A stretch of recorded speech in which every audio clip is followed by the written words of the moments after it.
Bem, essa é uma apresentação sobre minha visão da arquitetura de máquinas de busca comerciais. É uma apresentação assim mais motivacional dentro da área de RI, associando a área de recuperação de informação, RI, com máquinas de busca. Afinal de contas, a máquina de busca tem como base a área de RI, né? Na verdade, ela toca em todo quanto é a área da computação, mas a recuperação de informação é o core, é o principal da máquina de busca. Sem ela, as outras coisas não adiantaria, não ia resolver. Então, através da minha experiência, que eu fiquei um tempo no Yahoo e tive acesso, né, a parte dessa arquitetura e pude compreender um pouco mais o que acontece de fato, né, como lá dentro da máquina de busca, né, trabalhando no grupo de busca, quando o Yahoo ainda mantinha uma máquina de busca há 7 anos atrás. Então eu trago essa visão para cá, né, mesmo sendo uma visão às vezes de 7 anos atrás, as coisas não mudam tão rapidamente assim, né, ao ponto de deixar de ser desse jeito. Acho que a base vai ser dessa maneira, assim como eu também acho que essa base é igual para uma outra máquina de busca, como o Google, por exemplo. Então, alguns conceitos aqui que são muito alto nível, eu acredito que eles não mudam, né? Ainda que possam ser aprimorados, em geral, as coisas eu acho que acontecem dessa maneira. Então, eu vou apresentar essa visão. Isso aqui é uma foto, né, da primeira cluster de máquinas do Google. O Google ele entrou no mercado em 99, se não me engano, fazendo uma coisa muito diferente, propondo uma tecnologia disruptiva. Ele deixou a máquina de busca, que até então era centralizada, ele passou a distribuir, uma coisa que ninguém acreditava. Né? O trabalho do Sergey Brin e do Larry Page foi de tentar ter uma arquitetura distribuída, e eles conseguiram. Então, a ideia é que não importa quão ruim a máquina seja, ela vai estar lá. E se perder a máquina, ok, o resto do sistema tem que continuar funcionando. Né? Então serve não só para balanceamento de carga, mas também para tolerância a falhas. Né? Mas mais do que isso, né, é a escalabilidade. Porque uma máquina de busca até então, num computador centralizado, um supercomputador, era um grande problema porque não escalava. O supercomputador não crescia na mesma taxa que a web crescia. A web crescia demais já nessa época e antes pesquisava-se através de diretórios, né? Aí o diretório ele tinha que indexar, o próprio Yahoo era um diretório, o KD no Brasil foi muito famoso, até comprado pelo Yahoo depois, se não me engano, foi o próprio Yahoo que comprou. Era um diretório porque as pessoas precisavam ir lá avaliar, essa página é sobre isso, aí ia lá e classificava ela na mão, então dependência humana, em algum momento já não dava para fazer isso mais. As outras máquinas de buscas acabavam sendo lentas porque tinham essa arquitetura centralizada e tinham outros problemas também. Quando descentralizou, funcionou muito bem. E depois disso veio o GFS, né, que é o Google File System, que já é um avanço. Eu acredito que não tinha ainda o GFS nessa primeira versão, que também foi um avanço e um padrão de sistema operacional para esse tipo de dado, para Big Data, né, que tem inclusive o HDFS, Hadoop Distributed File System, como uma implementação do GFS, né? Uma implementação de grupos de empresas que queriam imitar e fazer igual, juntaram e fizeram essa implementação aberta, se não me engano, aberta. Gosta de diminuir isso para menos de 1 segundo, e isso é fundamental para os usuários. Tem teste que diz que o usuário vai gostar menos da máquina de busca se demorar 0,2 segundos a mais. Então, ele realmente quer o resultado na hora, rapidamente. Foi capaz também de desenvolver um algoritmo de ranqueamento, que é o PageRank. Na verdade, é um algoritmo que dá peso para as páginas. Então, esses foram os principais avanços, né? Um avanço arquitetural que permitiu escalabilidade, colocar muito mais páginas indexadas, permitiu também tempo de resposta rápido, o PageRank dando mais organização para os resultados da busca, né? Aprimorando o ranking, e a boa solução para consultas navegacionais, né? Também foi um outro fator importante para o Google ter tido assim, uma grande disrupção, né, em termos tecnológicos, no mundo de máquina de busca quando ele chegou. Então vamos lá, passar para frente. Esses números, na verdade, de 6 anos atrás, né, a gente pode tentar fazer uma predição aqui de quanto seria hoje. O Google tinha centenas de milhares de computadores, já reportou conhecer 1 trilhão de URLs. Se isso foi em 2009, isso aí já é vários trilhões, provavelmente. Conhecer significa que ele sabe que a URL existia, mas não necessariamente ele foi lá e coletou a página, né? E aí, dado que ele foi lá e coletou, não necessariamente também ele indexa, porque só as páginas mais bem classificadas de acordo com o PageRank é que ele vai decidir indexar. Então ele conhecia, nessa época, 1 trilhão de URLs. Quando se falava assim, qual o tamanho da web? Então, assim, é uma estimativa. Só o Google já tinha reportado conhecer 1 trilhão de páginas. O Google indexa mais de 100 bilhões de documentos naquela época, né? Se são 100 bilhões de documentos, considerando que cada página web tem na média 7 links, são cerca de 7 bilhões de arestas. É um grafo muito esparso, muito útil, por exemplo, para o cálculo do PageRank. O PageRank é calculado em cima do grafo. É curioso analisar log, que a gente vê, por exemplo, números bem interessantes como esses aqui. 25% das requisições são por consultas que nunca ocorreram antes. Então, de 1/4 das consultas que vão bater lá, das requisições, né, não das consultas únicas, mas das requisições, elas vão ser únicas, ou seja, ninguém antes fez. É um número muito grande, o que significa que você não pode tratar só consultas comuns, você tem que tratar todas as peculiaridades dos usuários. Agora, o mais curioso é observar que a distribuição de consultas é uma lei de potência, o que significa que poucas consultas ocorrem muitas vezes e muitas consultas ocorrem poucas vezes, né? A lei de potência. Então, se você pegar mais ou menos 2.000 das consultas mais frequentes, as 2.000 consultas mais frequentes, você também vai estar cobrindo 25% das requisições, só com 2.000 consultas. Então, 25% das requisições que chegam, cerca de 1/4 das requisições que chegam, são de 2.000 consultas mais populares. Né? Esse número é bem interessante. Então você tem que tratar tanto o caso extremo das requisições únicas, quanto o caso extremo daquelas que se repetem demais. Aquilo que repete demais dá para você tentar aprimorar, né? Dar um tratamento especial para elas. Então esse é um ponto. Grande percentual das requisições possuem erros de digitação e ortografia, o que faz esse número de 25% das requisições serem únicas. Porque acaba vindo muito erro. Então, às vezes, ela não ia ser única, mas teve um erro de digitação, ela ficou única. E os erros também são frequentes, né? Se a consulta ela é frequente, variações erradas dessa consulta vão acabar sendo frequentes também, não é nem o caso de serem únicas.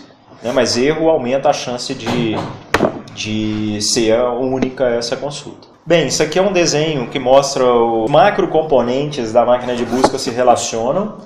Então você tem aqui a web, né? O primeiro componente importante é o coletor. O coletor traz os dados da web, né? Quando você busca porque o Google ou a máquina de busca tem no índice dela aquela página. Se não tivesse, não tinha como você ter o resultado. Então, o primeiro coleta. Coletor coloca a página no grafo da web, né? Aquele grafo lá com 100 milhões de páginas, se fosse do Google, por exemplo. Na época o Yahoo tinha 40 milhões de páginas, por exemplo, bilhões de páginas. Né? 40 bilhões de páginas. O Google já trabalhava com mais de 100, sabia-se que tinha mais de 100. Então o grafo da web ele é importante para fazer uma série de processamentos, nós vamos falar de alguns, e decide-se a partir do grafo da web se aquela página vai ser coletada, indexada ou não. Ela foi coletada, ela é um nó lá no grafo da web, mas será que já tem o conteúdo dela? Talvez não. Então, o próximo passo é indexar. Indexou, você tem então o banco de dados de busca. E aí você pode fazer o processamento de consulta, né? Você pode processar as consultas dos usuários.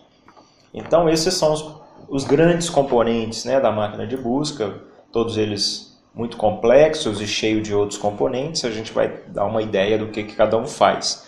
Basicamente, essa é a apresentação de hoje, né? Falar, em geral, assim, como é que são esses componentes, como é que eles atuam.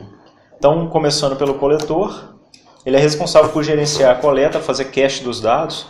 A página está cacheada, né? Porque se o usuário quiser ter acesso a como ela foi coletada, ele tem. As páginas web são dinâmicas, então aquilo que foi coletado no momento T0 não é necessariamente aquilo que o usuário vai acessar no momento T1.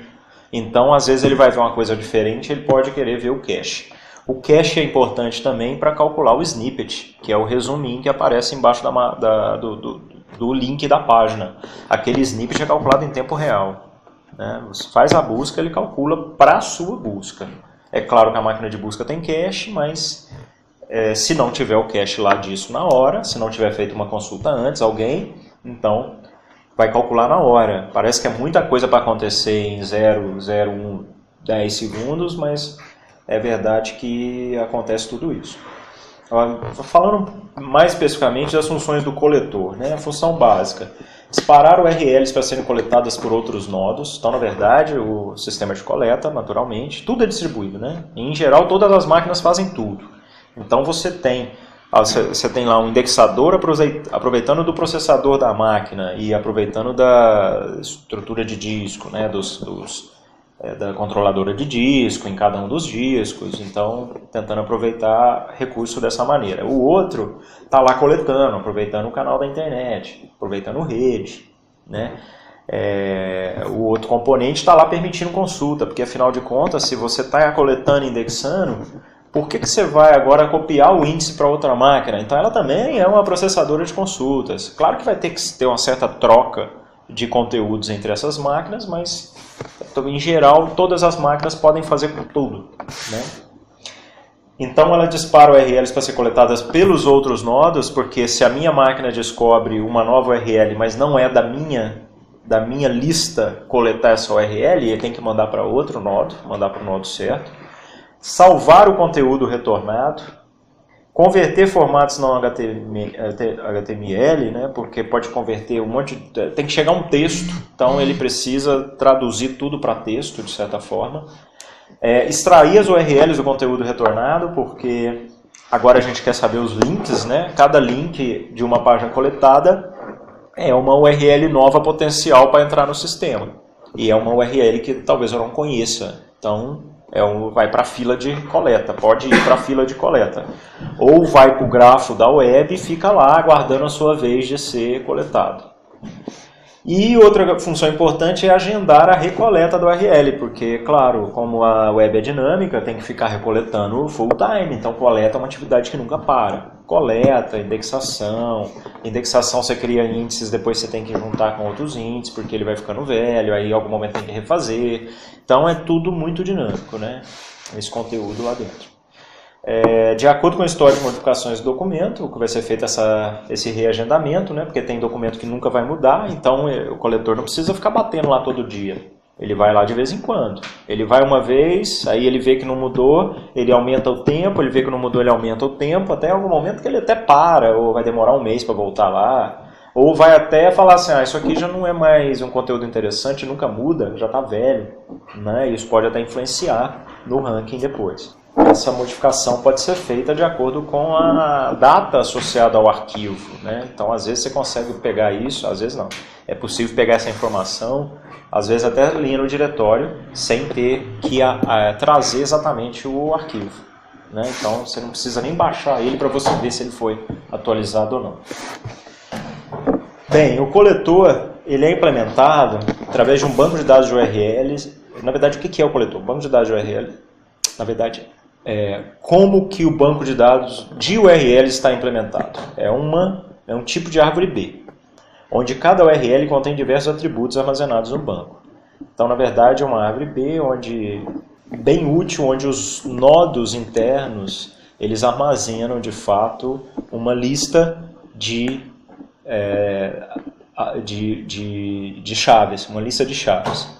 Né? E ela tem diversas características que fazem, na verdade, a árvore B ser assim, um padrão para a árvore. Né? Um tipo de árvore B, é claro que isso é bem otimizado e não é a árvore B pura exatamente, né? Como a gente vê nos livros, mas aí tem a B estrela, tem a B+, e eles usam alguma variação dessa que é mais eficiente. Né? Já que tem que usar uma árvore, a árvore utilizada é a árvore B para buscar URLs. Por exemplo, para você ver se alguém tem que coletar essa URL, qual o nodo que tem que coletar essa URL. Quando ela foi coletada, quais são as características dela, em qual site estava, domínio, em que nível está essa URL do diretório, né? Porque quanto mais baixo do diretório, menos prioridade aquele arquivo tem. Número de conexões em um servidor web é limitado. O que acontece? Você não vai lançar um monte de thread para coletar da mesma fonte. Né, por questão de educação, né, acho que essa palavra em inglês ela é mais interessante, que é politeness, é uma convenção respeitar e não sobrecarregar um servidor. Então, o coletor tem que implementar uma política de respeito né, de politeness ou de respeito ao servidor que ele quer coletar de lá. Inclusive, se tivesse esse servidor de vários domínios, então ele tem que organizar isso por servidor, porque senão ele derruba o servidor. Um sistema de coleta não é simples, então ele é distribuído, mas veja que o controle das URLs a serem coletadas tem que ser centralizado de alguma maneira. O tempo de recoleta é diferente para cada documento ou site, como eu já tinha falado, os servidores ficam fora do ar, né? Aí você tem reagendado com dado horário, bate lá e não consegue recoletar. Bem, em geral o coletor era isso. Agora o grafo da web. O grafo da web é um grafo direcionado contendo as URLs coletadas ou parte delas. Às vezes ela nem foi coletada ainda, né? Aquele documento representado por aquela URL. Pode possuir diferentes visões. Por que é um grafo direcionado? O grafo é o link, né? É a ligação entre os documentos. Então é um grafo onde os nodos são a página e as arestas são os links entre essas páginas. Agora imagina, você poderia ter uma visão diferente desse grafo da web, seria, por exemplo, como os domínios estão conectados, como os sites estão conectados, ou como se conecta a imagens, né? Que tipo de conteúdo está ligado à imagem. Então poderia ter visões diferentes do grafo da web. Esse grafo ele tem não só os outlinks. Os outlinks é um link como a gente vê de uma página de origem para uma página de destino. Ou seja, da minha página, o que sai é o outlink. Link de saída, né, em português, ou link de entrada simplesmente em português para o caso dos inlinks. O link de entrada é quem linkou para mim. Né? É aquele link que a minha página recebe.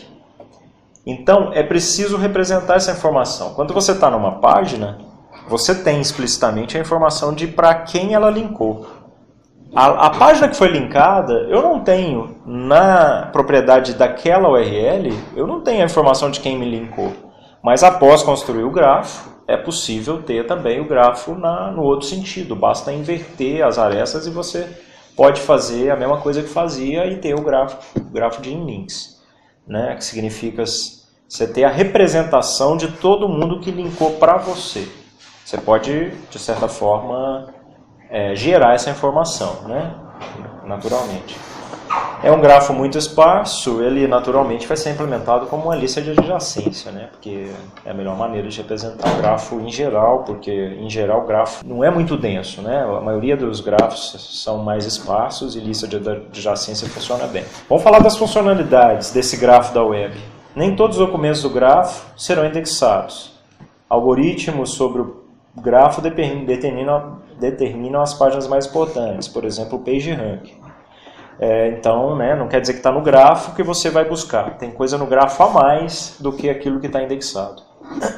O texto âncora, ele também é agregado ao grafo, porque o texto âncora é uma propriedade da aresta, não é? O que é o texto âncora? Aquele texto que está dentro ou em volta de um link. É aquele texto que o usuário marca e coloca um link lá no HTML, né?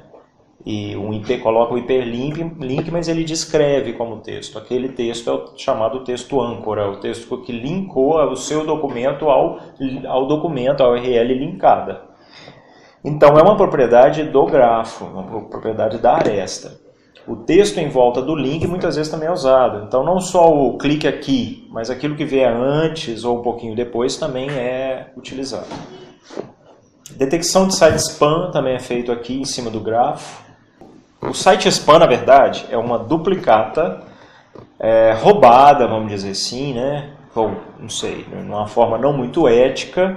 Eu copiei o conteúdo de alguém, o site de alguém, e criei o meu site duplicado. Por exemplo, a Wikipedia tem, né? O pessoal copia, faz uma outra, como se fosse para gerar conteúdo, aí leva tráfego para lá e as pessoas clicam nas propagandas e eles ganham dinheiro com isso.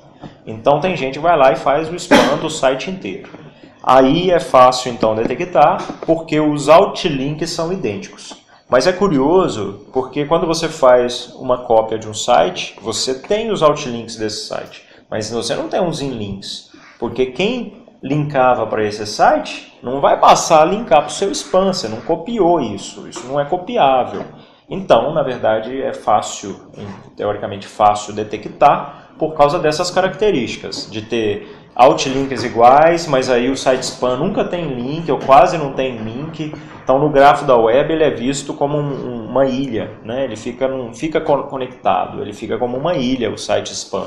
Ou tem um conjunto de sites spam que são ilhas, que formam ilhas, porque na verdade foi feito o spam de vários sites, mas entre eles se conectaram.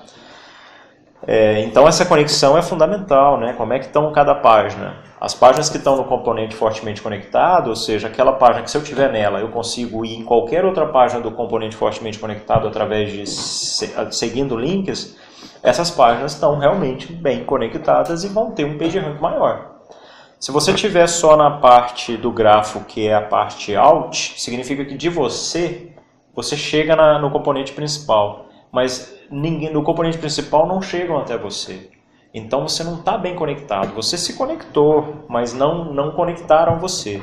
Então isso vai impactar no seu PageRank e né, até uma hora você ter links e aí sim você está sendo valorizado. Classificação regional do site de acordo com sua conectividade, né? A própria organização ali já dá para você também ter uma ideia de onde está esse site, como é que ele está, em que parte ele está. Né? Inclusive classificação regional especificamente.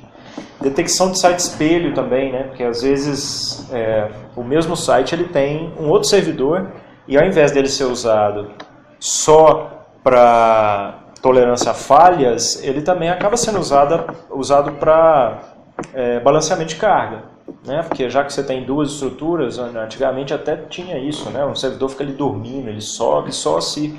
Hoje não, faz balanceamento de carga, e se por acaso um cair, um fica meio lotado ali, mas ainda assim aguenta, né? A estrutura é feita de forma que ele ainda aguenta. Então, como tem muito disso, às vezes você entra, está lá, www2.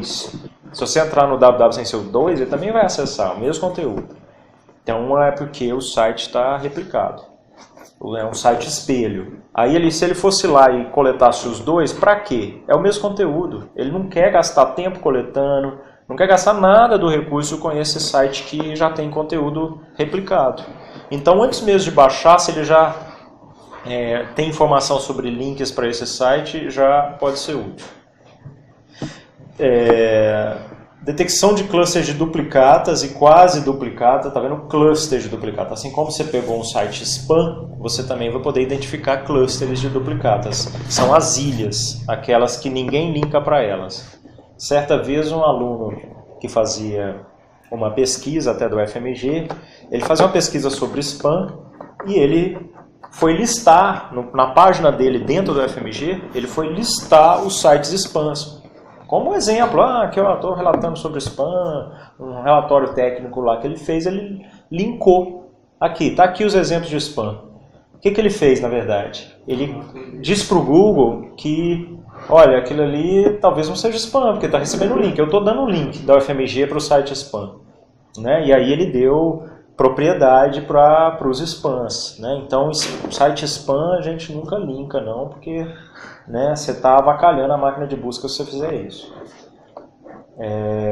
Então, detectar cluster de duplicata, quase incluir escolha da URL que representará o cluster. Isso não é muito difícil porque é aquela que tem mais em links, né? A primeira a ser criada, você tem um conjunto de páginas. Qual que foi a primeira a ser criada? Os conteúdos são idênticos.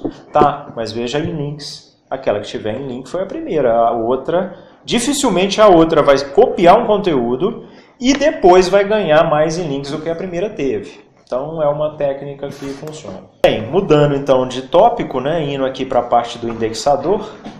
A entrada do indexador são os documentos retornados do estágio da coleta, mas o texto âncora, outros atributos também vêm do grafo web. E a saída é o banco de dados de busca, como a gente vê ali. Tarefas do indexador. Decidir qual documento irá para cada índice, porque tem um monte de índice. Fazer classificação de conteúdo por região. Linguagem, conteúdo pornográfico ou não, por exemplo, que é muito importante ser tratado. spam, que também é muito importante ser tratado, ninguém quer receber spam, categoria e outras formas de classificação que existem. Gerenciar a construção contínua de banco de dados para otimizar o uso de recursos. Então, quer dizer, o banco de dados está lá, mas imagina, nem todas as páginas existem mais. Então, você tem que, primeiro, marcar aquelas páginas que não existem mais, ou então você tem que realmente, de fato, excluir ela do índice. Como a estrutura utilizada é arquivo invertido, né? O que é um arquivo invertido? O arquivo normal, ele contém, o documento normal, ele contém termos. Não é? Você abre um documento, aqui, ó, tá, esse documento tem o termo indexador, entrada, documentos, retornar, tem uma lista de termos. O arquivo invertido é o contrário. Para cada termo você tem lista de documentos. Por isso que na hora que você pesquisa por indexador, é possível saber então que nesse slide 12 é um slide que tem a palavra indexador. Então é uma forma de, em OD1, você acessar a lista de documentos que um dado termo existe nele. Então a consulta é processada dessa maneira. Essa estrutura de dados tem a característica que é a seguinte: se chegar um documento novo, como é que você faz para incluir no índice? Na verdade, é um problema importante. Por quê? Porque a lista invertida dos termos que estão dentro desse documento já foi gerada. E aquilo está em arquivo. Um arquivo você não insere um ID de documento novo lá no início dele, no meio dele. Porque tem coisa para frente. O arquivo invertido não é um arquivo invertido por termo. Porque senão você teria milhões de arquivos invertidos e não poderia ter um monte de arquivo aberto. Arquivo invertido normalmente é um arquivo bem grande. Significa que ele trata de vários termos lá dentro. Então, não é um problema fácil a atualização do índice invertido, de forma que a reindexação é um problema também dentro da máquina de busca. Então, essa gerência, né, dos diversos índices, não só dos diversos índices, mas também de como atualizar esses índices, à medida que produz mais conteúdo ou que as páginas vão apagando, vão deixando de existir, né, porque é fácil você colocar um bitzinho que vai só marcar aquela página como se, não, isso aqui não é uma página válida. Ela vai retornar para o buscador, mas vai retornar com um bitzinho que, se tiver ele, significa que a página, na verdade, foi excluída. Então, não é para retornar ela. Você não quer também retornar uma página que só existia no passado. Você está buscando naquele momento, você quer o resultado daquela hora. É claro que não é, o Google não está te dando a web daquela hora, ele está te dando uma web de quando ele coletou. Mas pelo menos ele tem, daquela data, ele tem a garantia. Se ele bateu lá e não acha, então ele tira do índice também. Só que ele não tira do arquivo invertido fisicamente, ele marcou apenas esse documento como sendo um documento não válido. Mas agora imagina, passa 3 anos e você já tem lá 30% das suas páginas do índice estão marcadas porque elas já não existem mais. Você tem uma grande estrutura de dados que você não está aproveitando, um grande recurso que você não está aproveitando e que, se você apagasse ou reconstruísse o índice, você eliminaria. Então, não faz muito sentido. Quer dizer, tem que, de tempos em tempos, tem que reconstruir o índice. Essa gerência não é simples. O conteúdo do banco de dados de busca. Então, o que vai ser gerado? Esse índice invertido, que é uma lista de IDs de documento para cada termo, né? Simplesmente. Claro que aí vão ser muitos documentos e tem que armazenar isso. Agora, uma informação importante, porque o índice armazenado é o índice posicional, ele contém a posição do termo no documento. Então, a informação que a gente vai ter é assim, ó, termo tal, ele aconteceu em 30 documentos, e aí você vai ter uma lista de documento e frequência, e para cada frequência, para cada valor de frequência, você tem outra lista de IDs, que são as posições dentro do arquivo. Então, tá vendo? O arquivo está organizado dessa maneira. Primeiro você tem o vocabulário com todos os termos. O vocabulário você vai ter o número de documentos que aquele termo aconteceu. O vocabulário dos termos da coleção inteira. Então você tem o termo, quantos documentos aconteceu, e um ponteiro para o arquivo invertido, porque tipicamente o vocabulário fica em memória. E o arquivo invertido, como o próprio nome diz, tipicamente, não sempre, você pode fazer cache dos termos principais em memória, isso vai acontecer. Né? Assim como o vocabulário e os termos que não são comuns, você poderia ter em disco também. Aí, para acontecer uma busca que eu não acho no meu vocabulário, eu vou buscar nessa outra estrutura. Apesar de que vai ter busca com erro, busca única, que vai acabar não sendo uma boa ideia fazer isso, de manter alguma coisa do vocabulário no disco. Mas então, considerando que está no disco, você vai ter no disco, primeiro, o ID do documento, logo depois a quantidade de ocorrências daquele documento. Você tem que ler essa quantidade para ler a lista de valores que você vai ter. Porque se aconteceu 3 vezes, eu tenho que ler então 3 inteiros que cada um vai representar uma posição no documento. Por que a posição é importante? Porque tem, por exemplo, consulta por frase. Mas não é só porque alguém vai querer fazer consulta por frase, é porque o próprio fato deles acontecerem um próximo do outro, isso também já é valorizado no ranking. Então isso é uma característica importante até de ser colocada no ranking. Vocês já perceberam isso? Às vezes você não busca pelas coisas entre aspas, mas o primeiro documento que vem está bem na ordem que você digitou. Então isso é muito importante para o ranking. É altamente valorizado o fato das palavras-chave terem sido encontradas naquele documento exatamente naquela ordem. Propriedades de documentos, tamanho de documento, classe URL, título, tudo isso também está armazenado, né? Não no índice invertido, mas num banco de dados estruturado, né? Ou um banco de dados próprio para Big Data, como por exemplo o HDFS. Cache dos documentos, por quê? Você vai precisar de cache de documento para essa opção de ver o documento da cache, né? Se por acaso o seu servidor estiver fora do ar, você vai querer acessar ele. Imagina, o Google já pegou ele antes, mas às vezes na hora que eu vou acessar ele está fora do ar, então eu vou no cache.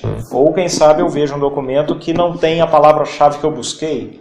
Então será que na verdade na cache tinha? Então antes a cache era mais interessante do que o documento atual que eu tenho. E também, como eu tinha falado, para computar o snippet, né, que é o resuminho, que na verdade faz um casamento entre a minha busca e aquela página. Então por isso que ele é dinâmico, aquela página não está vindo toda hora para aquela busca, então ele é dinâmico. Diferentemente do link patrocinado, né? Então falando do link orgânico é dinâmico, agora o link patrocinado vem sempre o mesmo escrito, que é aquilo que a pessoa pediu para escrever. É diferente nesse caso. Como está organizado esse banco de dados de busca? Primeiramente, está organizado organizado em clusters.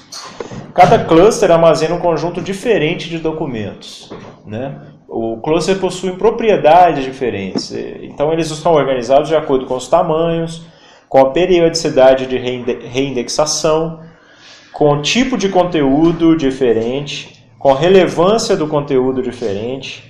Então, por essas características, faça os clusters. Por exemplo, cluster para sites que atualizam com grande frequência, cluster para notícias, é um exemplo de atualização rápida, mas só de notícias especificamente o cluster. Cluster só para correção ortográfica, cluster para webs em determinadas linguagens, por exemplo, então você não vai ver dentro do mesmo cluster várias linguagens. Cluster cluster com resultados gerados por editores também, né? Tem muito trabalho de edição. Um papel parecido com os marcadores, né? Da Apilex, por exemplo. Eles têm que ir lá falar se aquela página é relevante para uma dada consulta, fazer análise de relevância. Tem muito trabalho que é manual, e é a partir do trabalho manual que é possível ter o aprendizado de máquina, porque tem dado rotulado. Se não tivesse rotulado, você não ia poder construir o sistema inteligente, né? Nem heurístico, talvez. Aqui tem um exemplo, né?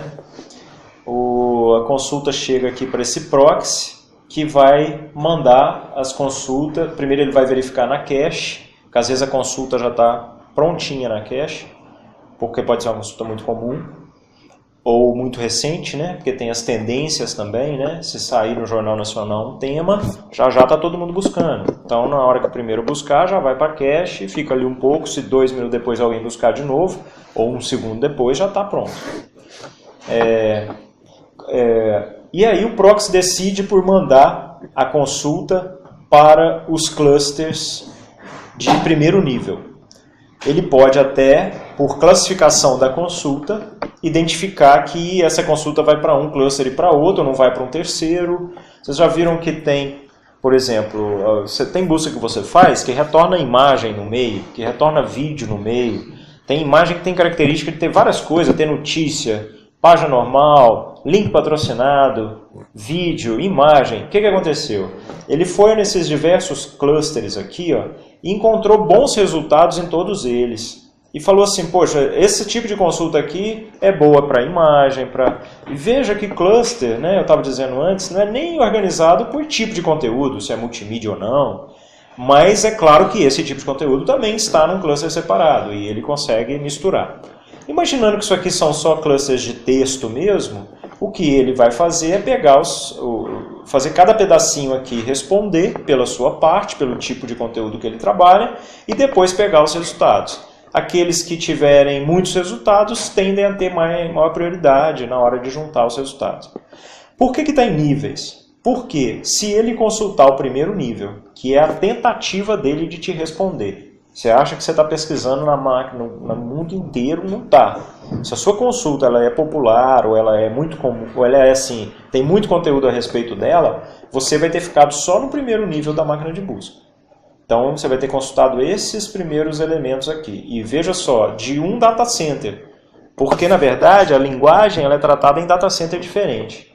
Sabe? O data center lá da China não tem página em português. É claro que não tem. Se alguém lá na China fizer uma busca em português, ele vai identificar lá e vai redirecionar para o data center daqui. Aqui ela vai ser tratada e retornada para lá.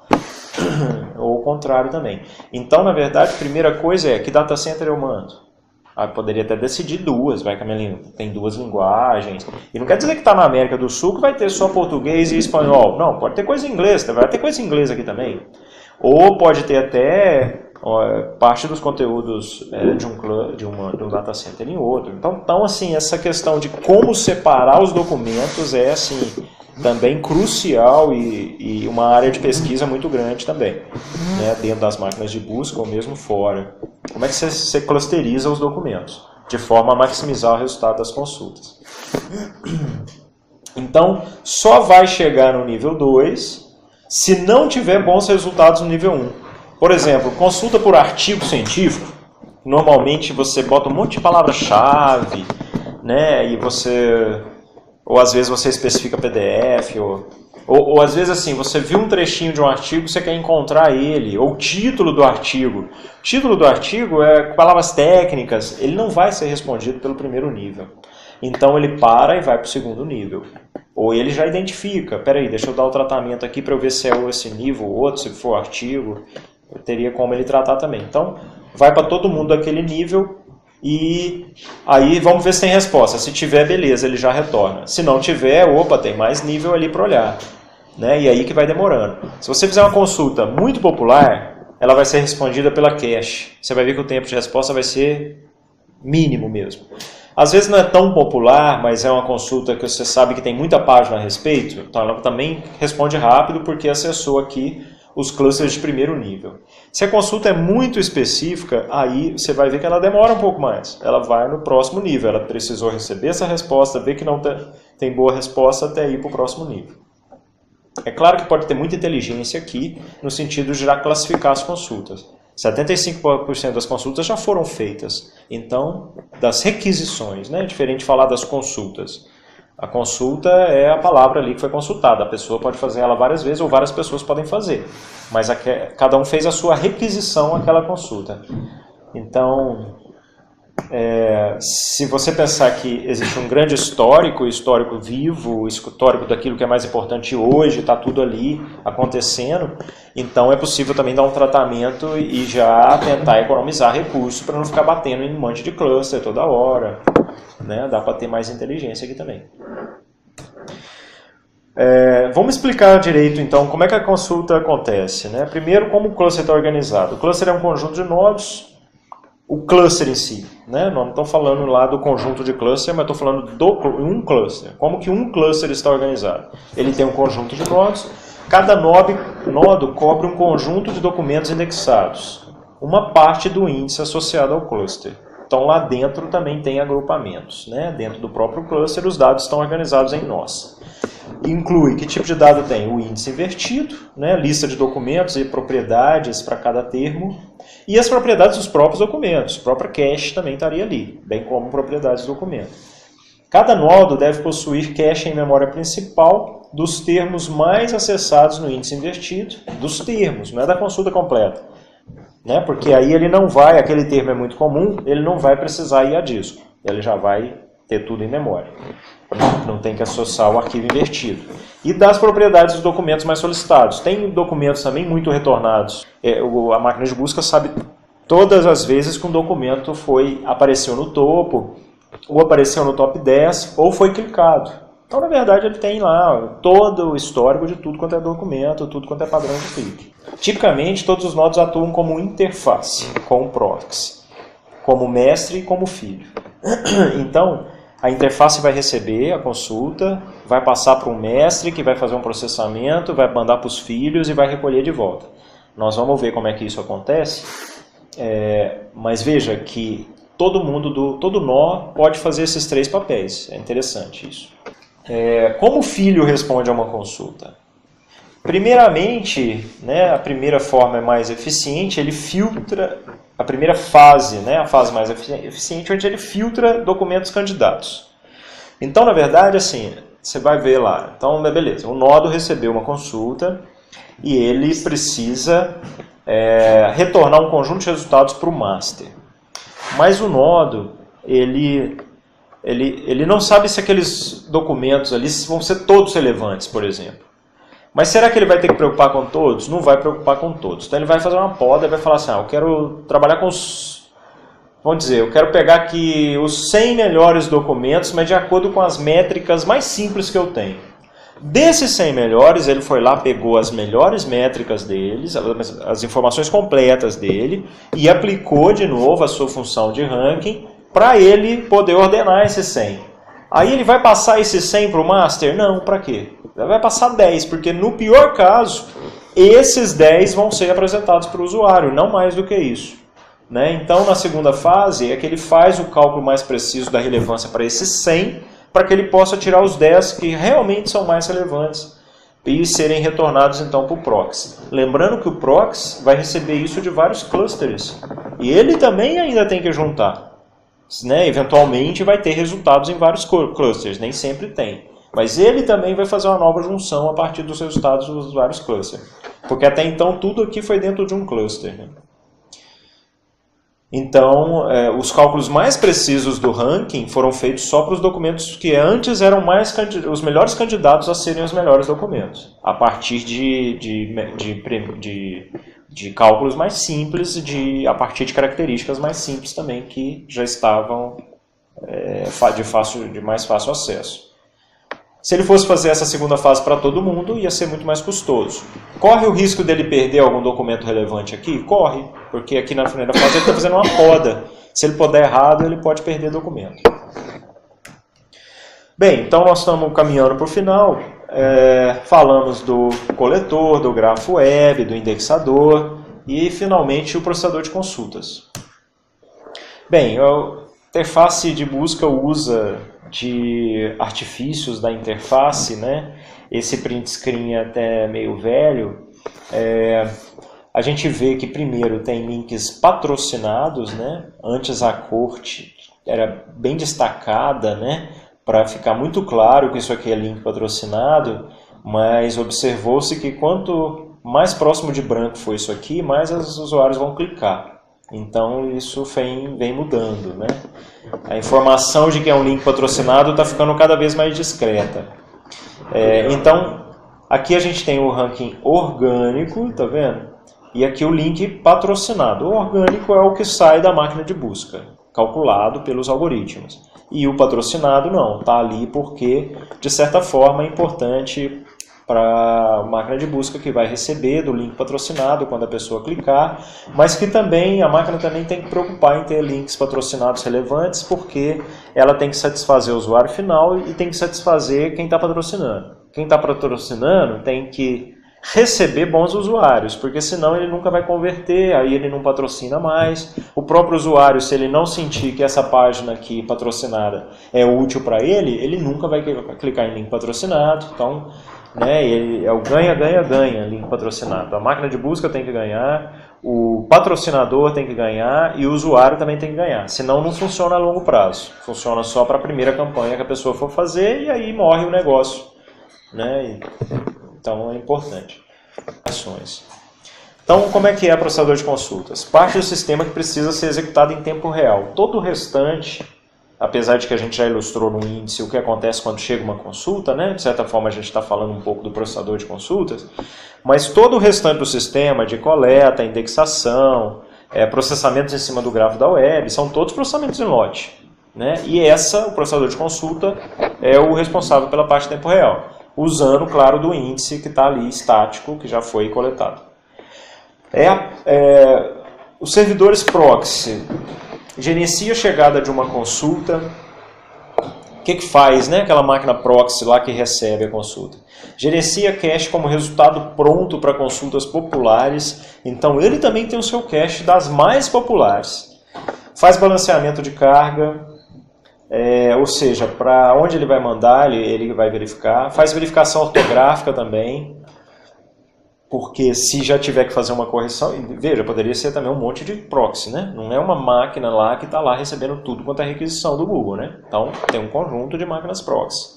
E ela vai fazer, então, verificação ortográfica. Se tiver que corrigir, já corrige na hora para mandar a consulta certa para frente, né? Tanto é que o Google, quando ele já pensa que você quer determinado resultado e você errou, ele te dá a opção de voltar atrás, mas ele já te corrige automaticamente. Ele corrige antes de calcular a forma canônica. Isso.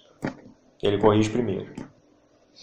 Gerencia cache como resultado, identifica a linguagem, classifica a consulta, naquelas classes que eu tinha exemplificado mais cedo, reescreve essa consulta, né, a partir de formatos canônicos, ou ele pode até desmembrar termos. Então tem várias técnicas também de processamento de linguagem natural que ele poderia fazer como pré-processamento aqui nesse estágio. Roteia o consulta para os clusters, então ele vai decidir para onde ele vai mandar. Agrega os resultados de diferentes clusters, então depois que ele mandou para todos eles, pega os resultados de volta e organiza o resultado final. Então ele faz uma série de tarefas preliminares aqui antes de passar a bola para frente, né? Tem bastante tarefa. A interface do cluster contém banco de dados de documentos gerado pelo indexador e é responsável por calcular o ranking parcial, o ranking por cluster, né? Já que o proxy poderia decidir por mandar a consulta para vários clusters dentro do mesmo nível 1, por exemplo, né? Ou dos outros níveis quando necessário. Na verdade, quando fala contém banco de dados de documentos, na verdade contém informações sobre os documentos que estão ali, mas não os documentos em si. Esses estão espalhados nas máquinas, nos nodos. Tá? De certa forma, ele tem, o certo seria dizer assim, metadados desses documentos. Tá? Ou ele tem acesso aos documentos. Ele vai saber cada documento aonde que ele está exatamente, dentro da rede dele, dentro daquele cluster. Mas não é que ele tem o documento em si dentro daquela máquina, senão não faria sentido você ter as outras máquinas lá, né, usando desses dados, não faria sentido.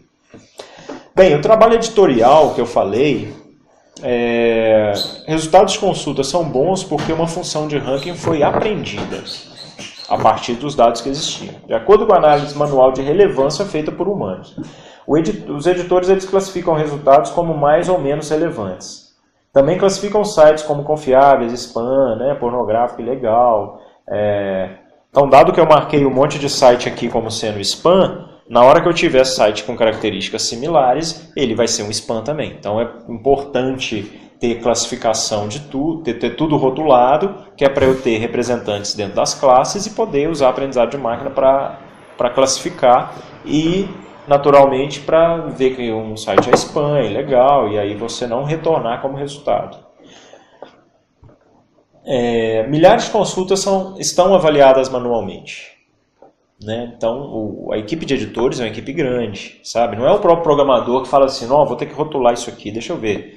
né? Porque normalmente a gente está fazendo um trabalho de aprendizado de máquina, você mesmo vai lá e rotula, né? Ou você está fazendo um trabalho de pesquisa dentro de RI e precisa de ter resultado de relevância, você mesmo vai fazendo lá, distribuindo os colegas. Nas máquinas de busca não é o engenheiro de software que faz isso, é uma equipe de edição que usa uma interface própria para fazer a avaliação de relevância. Gerando mais de 1 milhão de documentos avaliados, né? Porque para cada consulta você vai avaliar pelo menos uns 100 documentos, talvez. Então, você vai ter muitos documentos que foram avaliados com relação à relevância para aquela consulta. Provavelmente, alguns resultados de consultas populares foram construídos manualmente. Eu conheci os donos do Google, né, o Sergey Brin e o Larry Page, quando eles foram comprar a Quan, eles passaram no laboratório no FMG. O que aconteceu? Eu perguntei para eles se eles faziam ranking manual. É assim, será que eles pegam as consultas muito populares, por exemplo, aquelas 2.000 consultas que vão representar 25% das requisições, e naquela época eu estava estudando esse tipo de dado, será que eles pegam essas 2.000 consultas e tunam ela muito bem? Assim, ajusta muito bem, né? Usa do humano para o humano falar o que é o melhor, e ao invés de usar da máquina, afinal de contas, o humano poderia fazer um bom filtro ali. Eles responderam que não fazem. O Larry Page respondeu que não faz porque as páginas são muito dinâmicas. Então, na verdade, o conteúdo muda. E aí, se você aplica a função de ranking ela vai ser aprendida, né? Mas significa que ela está otimizando aquele resultado ideal. Mas quando mudar, ela vai ser aplicada de novo e às vezes outro documento passou a ser mais relevante, né? Então eles disseram não fazer. É porque assim, se é feita a avaliação de relevância, para aquelas consultas que foram feitas avaliações de relevância, por que não bota exatamente aquele resultado que o humano falou que é o ideal? Né? Por que você vai então passar aquela consulta pelo processador de consultas? Por que você não entrega logo aquele resultado para ele? Então, essa era a questão, né? Se faziam isso ou não, e disseram que não. Meu orientador na época falou assim, mas e se fizesse? Ele ia falar que sim, né? Ia te dar uma dica lá do que eles fazem na prática, que tem intervenção humana em resultado. Aí ele ficou meio descrente, mas eu não sei. Que, na verdade, o editor tentando inferir o que os usuários que digitaram aquela consulta queriam receber como necessidade de informação. Porque uma consulta na verdade, uma tradução em palavras-chave de uma necessidade de informação. Entendeu? Você busca lá... o que você buscar, na verdade, você tem uma necessidade de informação por trás. Você está só definindo essa sua necessidade de informação por palavras, que é a forma que se pode comunicar com a máquina de busca. Então, na verdade, você não avalia se tem as palavras-chave, é relevante. Não, é relevante se aquilo resolver, pelo menos parcialmente, a necessidade de informação do usuário. E às vezes é muito difícil tentar inferir qual é essa necessidade de informação, porque você pode ter visões diferentes, você pode pensar que um grupo de usuários buscou aquilo com um dado interesse, mas outros buscaram com outro interesse.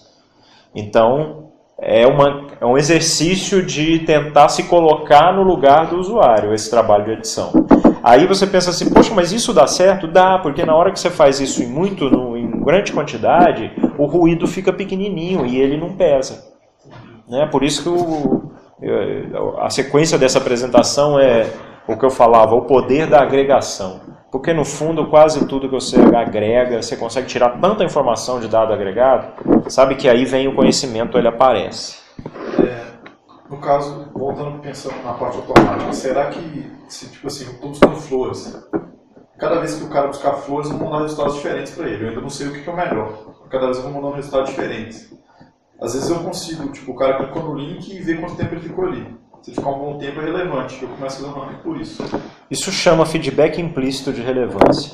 O feedback implícito é usado também. É assim, se ele clicou primeiro numa página A, B e depois na C, outro usuário também clica na C por último, outro clica também. O que eles estão ensinando? Que a página C, na verdade, é a melhor, porque quando eles chegaram ali, eles já terminaram. Ou seja, eles encontraram o que eles precisavam. Eles tentaram a A, tentaram a B, mas na C eles encontraram o que quiseram. Você não sabe se a A e B foi marginalmente relevante, talvez tenha sido. Mas a C foi a que realmente resolveu e eles saíram. Agora, se ele depois reformulou a consulta, aí já é um problema, porque talvez nem a C respondeu. Ele reformulou a consulta. Então tudo isso está logado e é muito usado, é usado o tempo inteiro o log na máquina de busca. E o feedback de relevância, ele contribui de volta para o ranking, porque essa informação de último clicado é uma característica usada para ranquear. Então ela é usada, muitos dados de uso são usados para cálculo de relevância. Bem, então, está falando do processamento de consultas, e dentro do tema de processamento de consultas, a gente passou a falar dessa função de ranking, como que é feito o ranking, que na verdade está dentro do processamento da consulta realmente, né? Então, é uma função que ela é aprendida. São usados métodos de aprendizado de máquina, né, de machine learning. Tipicamente, consultas avaliadas são divididas em 2 grupos. Um grupo é a parte de treino, usada para aprender a função, e outro para testar, que é a parte do teste, né, que vocês conhecem lá de machine learning. O que é a entrada? Um conjunto de características. Tem muitas características, são centenas e centenas de características para cada avaliação que você for fazer. Existem basicamente 3 tipos de características: as dos documentos, as das consultas e do histórico de uso. Por exemplo, de histórico de uso é número de cliques que aquele página teve, o último clicado, se depois dela reformulou a consulta, quantas vezes reformulou, por aí vai. Da consulta, número de termos, peso desses termos, são características também associadas à consulta. E com relação aos documentos, aí também tem muitos, né? Tamanho do documento, PageRank, tipo, o peso do site, o nível que ele está na árvore, né? Se ele é um documento que está muito abaixo nos diretórios, você tem muito diretório até você chegar nele, isso diminui a importância dele. Então são centenas de features, você encontra inclusive em papers, né? Tem paper aí que lista 300 features que por exemplo, a Microsoft utiliza. A Microsoft publica bastante. E eles têm, nessa linha de máquina de busca, uma coleção chamada Letor, que é referência também nessa área e que tem muita informação sobre essas características. Tem muita característica de documento, às vezes de consultas também, e histórico de uso é mais difícil, né? Porque eles não abrem histórico de uso. Até porque tem problemas de privacidade no meio. Interessante, porque é uma quantidade muito grande de features que são utilizadas. Basicamente, que problema é esse de aprender a função de ranking? O problema que é o seguinte: você tem a consulta, por exemplo, Obama, e você tem features associadas então a essa consulta. Tem um termo, esse termo tem 5 letras, o termo Obama tem um peso tal, e por aí vai. Tem também as features dos documentos. Existe primeiramente uma função básica que ranqueia uma lista de documentos, esses documentos vão ser avaliados em termos de relevância. É claro que eu tenho que ter essa lista, porque senão eu ia ter que avaliar 100 bilhões de documentos, não vai analisar todos, você vai avaliar um conjunto. Então, você usou, por exemplo, a função atual do ranking para te dar um conjunto de, por exemplo, 100 documentos para essa consulta. Agora, você vai avaliar, então, você vai fazer a avaliação de relevância. Está aqui, ó. Você pegou o primeiro documento, olhou para ele, relevância boa, 4. Melhor relevância. De 0 a 4, 5 níveis, é a melhor relevância. O documento 2, quase nada relevante, 1. Documento 3, bem relevante. Não é 4, não, mas 3. Outro documento bom demais também. Esse 5 tem nada a ver. Esse outro está muito pouquinho, relevância 1. E por aí vai falando, vai descendo, vai descendo. Se tiverem mais usuários, é mais gente fazendo, você vai botar a média das coisas aqui, aí vão ter valores reais, né? Qual é o problema? É encontrar a função das features. Aqui a gente está representando feature de consulta e feature de documento, mas teria também as features de logs. A função dessas centenas de features que geraria a melhor ordem possível. Qual é a melhor ordem possível? Que bota todo mundo com maior relevância no topo, depois os um pouco menos relevante, um pouquinho menos, e os nada relevantes no final. Essa é a melhor função de ranking para essa consulta.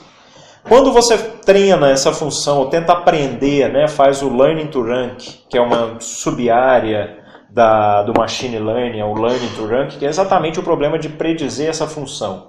né, que não deixa de ser uma função, um problema de machine learning, mas especializado. Então, quando você faz isso para um conjunto grande de consultas, você está otimizando uma função apenas, mas que vai otimizar para todas as consultas. Então, pronto, você aprendeu a melhor função de todas.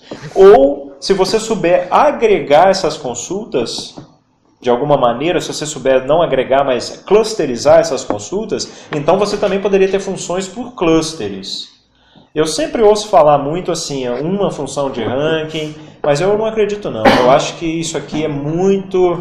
Eu acho que primeiro acontece uma classificação de consultas, para depois, dentro da classificação, aplicar uma função mais específica, né? Eu acho que o Stardust evoluiu bem para esse sentido, né? Quando a gente aprende, quando a gente ouve, vê até a literatura, acaba que fala-se de uma função de ranking, em algum momento já entrou para a literatura fazer, primeiro clusterizar e ter mais de uma função, né? E a minha impressão é que isso é estado da arte.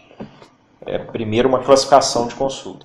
Então, como avaliar? Então, veja só, isso aqui foi usado para quê? Para aprender a função de ranking. Pronto, agora tem uma função das N características e basta passar pela função e você vai saber qual é o documento mais relevante. Agora, a máquina de busca, quando ela lança uma inovação, ela também quer saber o quanto ela é boa. Então, como que ela é avaliada? Seleciona de forma bem distribuída uma amostra de consultas, a partir do seu histórico de consultas. Então, vai lá no histórico e amostra um conjunto de consultas. Faça essa consulta na máquina de busca e nos concorrentes. Ou faça na sua máquina de busca e faça usando a sua nova proposta de ranking. Mistura todos esses documentos, né, e faz a avaliação de relevância. Então, o avaliador ele não está sabendo qual documento veio de cada lugar, naturalmente. O avaliador, né, não vai saber, por quê? Porque a marca influencia na avaliação, isso é demonstrado. A partir de determinadas medidas, verifica-se qual serviço retornou os melhores resultados, né? Por exemplo, você pode avaliar a curva precisão-revocação, ou a precisão no topo, como um precision at 1, ou at 3, ou 5. Então, aí você tem, a avaliação de relevância foi feita, né? Então, você sabe falar, então, agora qual que está sendo a melhor função de ranking. Isso é usado não só para comparar máquinas de busca, e as máquinas de busca se comparam o tempo inteiro, sabe? Elas ficam lá olhando como é que está o ranking do outro e o nosso, e sai toda hora. E quando eles conseguem melhorar, eles vibram muito, eles comemoram muito, eles andam 0,1% melhor, então veio uma atualização que melhorou em 0,1%, não, maravilha.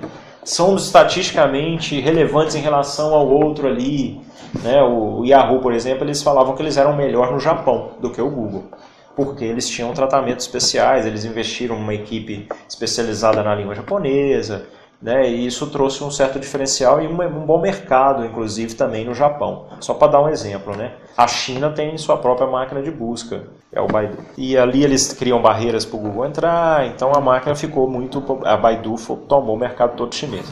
Então eles avaliam isso por mercado, né? É curioso isso, tem números para todos os mercados, todos esses treinamentos são feitos para mercados independentes, para linguagens independentes, né? Tem até mesmo assim, isso aqui é Estados Unidos, isso aqui é Inglaterra, diferente, não é o mesmo web tudo junto. Então é tudo muito por mercado, por linguagem, tudo bem, qualquer melhoriazinha, tudo muito bem avaliado, medido.